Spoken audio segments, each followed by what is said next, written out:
Les temps ont vraiment changé le rôle des grands-parents au sein des familles modernes. Aujourd'hui, les familles mènent une vie très active et travaillent plus longtemps que par le passé. On avait l'impression que le rôle des grands-parents était de gâter leurs petits-enfants.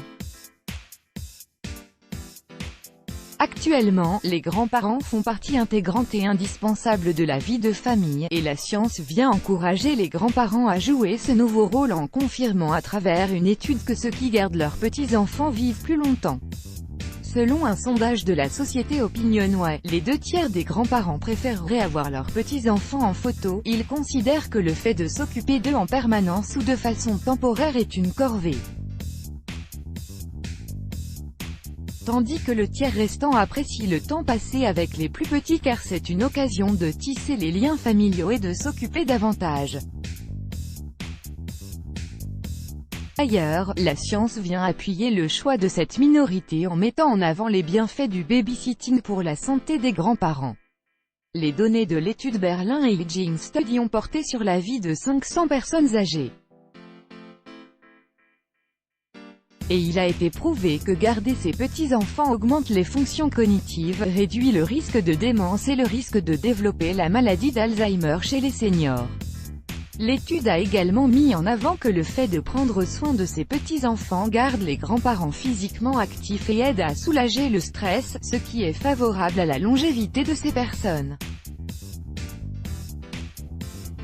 Mais l'étude vient aussi souligner que le surmenage peut franchir une ligne de démarcation et annuler ses bienfaits pour la santé. Il est donc important de garder un bon équilibre de vie et plus encore les personnes âgées ne doivent pas se sentir obligées de faire du babysitting. Non seulement cela profite à nos parents, mais aussi à nos enfants. Une nouvelle étude menée par des chercheurs de l'Université du Connecticut a souligné que les conversations personnelles avec des jeunes enfants sont importantes pour le développement de leur langage, mais également pour le développement de leur cerveau. 90% du cerveau d'un enfant se développe au cours des 3 premières années de sa vie. Le cerveau d'un jeune enfant produit des milliards de cellules et des centaines de milliards de connexions au quotidien. Ces liens sont essentiels à l'établissement de progrès positifs en matière de développement et sont le fruit d'expériences positives quotidiennes et répétées avec les parents et leur entourage. Inclure donc les grands-parents comme partenaires dans le développement des tout-petits aide à accroître leurs connaissances ainsi que leur langage.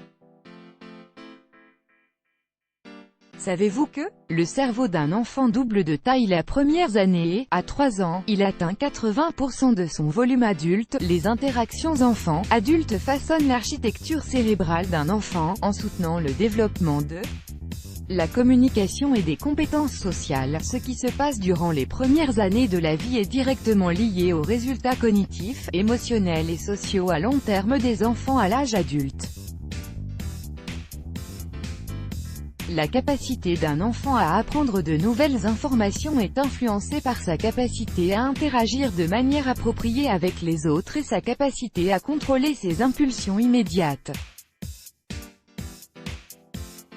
Passer du temps avec la grand-mère et le grand-père est également idéal pour les enfants, car ça leur procure la stabilité et le soutien émotionnel dont ils ont besoin.